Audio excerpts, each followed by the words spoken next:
नमस्कार।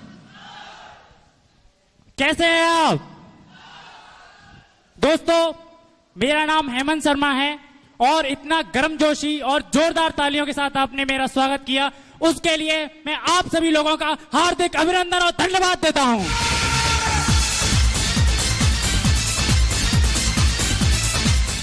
Thank you दोस्तों। छोटा सा बैकग्राउंड है। सिक्योर लैब ज्वाइन करने से पहले मैं प्राइमरी में टीचिंग कर रहा था एज ए गवर्नमेंट जॉब। उससे पहले की थोड़ी सी अपनी बता दूं। यहां पर मैंने बीएसए कॉलेज मथुरा से बीएससी की हुई है। जेडबीसी में 80% के साथ मैंने कॉलेज टॉप किया था दोस्तों। इसके बाद मैंने एमएससी की केमिस्ट्री से, उसमें भी मेरे 74.25% थे, उसमें भी मैंने बीएसए कॉलेज को टॉप किया था। उसके बाद मेरा दयालबाग एजुकेशनल इंस्टीट्यूट आगरा में बीएड में एडमिशन हुआ दोस्तों। आपको बताते हुए फक्र होता है, बीएड में मैंने दयालबाग यूनिवर्सिटी में गोल्ड मेडल हासिल किया था, यूनिवर्सिटी टॉप की थी।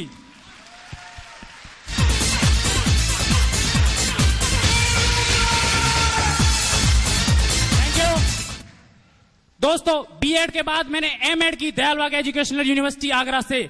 और आपको बताते हुए मुझे फिर फक्र होता है कि मास्टर ऑफ एजुकेशन जो एमएड की डिग्री होती है उसमें भी मैंने गोल्ड मेडल लिया था, यूनिवर्सिटी टॉप की थी। Thank you. Dayalbagh educational institute Agra की एक जानी मानी संस्था है।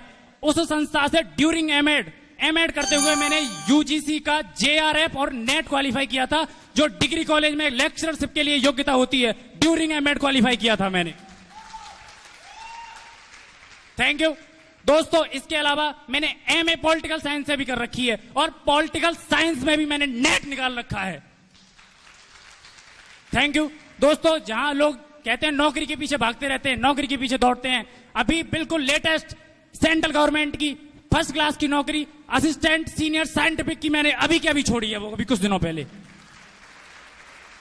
थैंक यू दोस्तों। अभी 12 साल बाद एलटी ग्रेड की जगह निकली थी। गवर्नमेंट इंटर कॉलेज में जो लेक्चरर होते हैं उनकी योग्यता के लिए जगह निकली थी। आपको बताते हुए मुझे खुशी होती है कि यूपी लेवल पर मेरा मेरिट लिस्ट में 3रा नाम था, 3रा।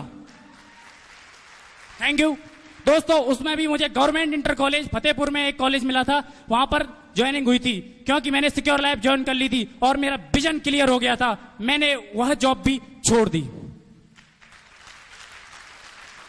थैंक यू दोस्तों। आईबीपीएस होती है, आज बैंक पीओ का टेस्ट है। उस बैंक पीओ का मैंने रिटन भी क्वालिफाई किया था और इंटरव्यू भी क्वालिफाई किया था और सिक्योर लैब में ज्वाइन करने के बाद विजन ऐसा क्लियर हुआ, सब पे लात मार दी मैंने। Thank you. आखिर ये विजन क्लियर कैसे हुआ दोस्तों? मैंने एक बुक पढ़ी, उस बुक का नाम था रिच डैड पुअर डैड, जिसके लेखक हैं Robert T Kiyosaki. International best selling book है। उसमें बताया गया है कि दुनिया में 2 तरीके के लोग होते हैं। 95% लोगों के पास विश्व में जितना भी पैसा है उस पैसे का केवल 5% पैसा होता है और बाकी 5% लोगों के पास 95% पैसा होता है। आखिर ये 95% लोग क्या करते हैं और जो 5% लोग हैं वो क्या करते हैं? उसमें उन्होंने एक क्वाड्रेंट दे रखा है।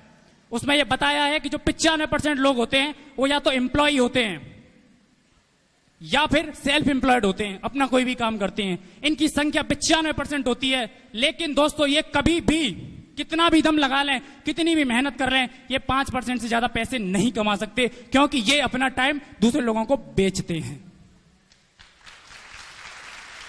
Thank you. और दोस्तों हमारे देश में या किसी भी देश में जो एजुकेशन दी जाती है वह एजुकेशन अपना टाइम बेचने की दी जाती है और हम भी वही कर रहे थे।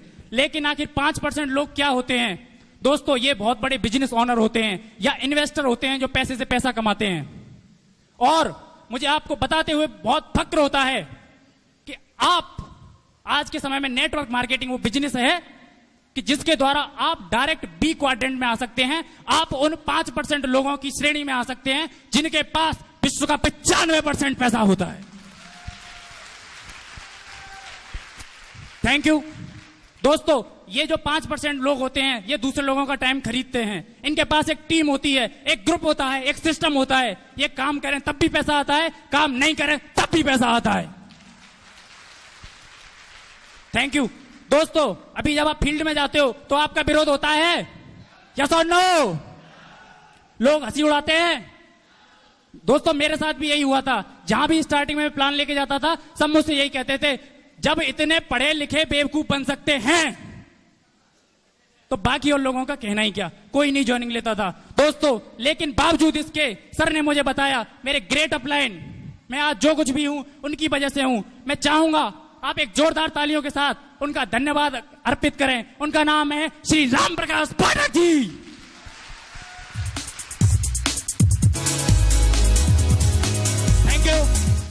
दोस्तों जब कभी भी परिवर्तन हुआ है, जब कभी भी कोई बड़ा काम हुआ है, उसका हमेशा विरोध हुआ है। पहले उसका मजाक उड़ाया जाता है, मजाक के बावजूद भी आप उस काम को करते रहो, फिर आपका विरोध होता है और विरोध के बावजूद भी आप डटे रहो और सक्सेस प्राप्त करो तो आपको सफल मान लिया जाता है और सभी लोग आपके पीछे आ जाते हैं।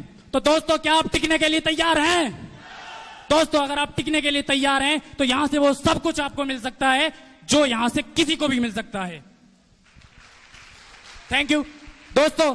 इसी तरीके से 1980 में एक ट्रेंड आया था कंप्यूटर का, बहुत विरोध होता था कि कंप्यूटर की वजह से बेरोजगारी हो जाएगी, अनएम्प्लॉयमेंट फैल जाएगी। लेकिन एक व्यक्ति को विश्वास था, वो हार्वर्ड यूनिवर्सिटी में पढ़ाई कर रहा था, उसने हार्वर्ड यूनिवर्सिटी से अपनी पढ़ाई बीच में छोड़ दी, माइक्रोसॉफ्ट की स्थापना करी और दुनिया के सबसे अमीर आदमी बने। उनका नाम है बिल गेट्स। थैंक यू दोस्तों। जब बिल गेट्स से यह पूछा गया कि आज के समय में अगर किसी को बिल गेट्स बनना है तो उसे क्या करना चाहिए, तो उन्होंने यह कहा, if I would given a chance to start all over again I would choose network marketing. जोरदार तालियां। थैंक यू दोस्तों। दुनिया का जो तीसरे सबसे अमीर आदमी है वारेन बफेट, उन्होंने भी नेटवर्क मार्केटिंग कंपनियों में इन्वेस्टमेंट किया है। जो सबसे ज्यादा 5 लाख करोड़पति अमेरिका में है, 5 लाख में से 1 लाख करोड़पति अमेरिका में नेटवर्क मार्केटिंग की वजह से हैं। और बधाई हो दोस्तों, आप भी उसी बिजनेस में हैं। थैंक यू दोस्तों। यहां पर सफल होने के लिए बस एक ही काम करना है, ट्रेनिंग लेनी होगी। आप ट्रेनिंग लेंगे दोस्तों? फंक्शन अटेंड करना होगा, आप करेंगे दोस्तों? वेन्यू पे आना होगा, आप आएंगे दोस्तों? अगर ये सभी काम करेंगे, अपलाइन की बात मानेंगे तो बधाई हो दोस्तों, आप भी यहां से डायमंड बन सकते हैं, डायमंड बन सकते हैं।